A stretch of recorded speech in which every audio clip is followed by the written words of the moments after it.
پاکستانیوں وہی ہوا جس کا پوری پاکستانی قوم کو پہلے سے اندازہ تھا، اور ہم لوگ سوشل میڈیا پر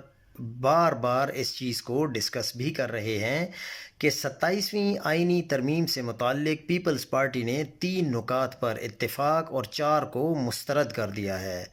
اور 4 وہ والے ہیں جو کہ ڈالے ہی اس لیے گئے تھے کہ چلو ٹھیک ہے، اگر ویسے بھی ہم نے یہ 4 تو کروانے ہی نہیں ہیں، جو ان کا مقصد تھا بڑوں کا وہ حاصل کر لیا گیا ہے، اس پر پیپلز پارٹی راضی ہے۔ اور حقیقت بھی یہی ہے کہ اصل میں ترمیم بھی یہی 3 ہی ہونی تھیں، باقی 4 ہونی بھی نہیں تھیں۔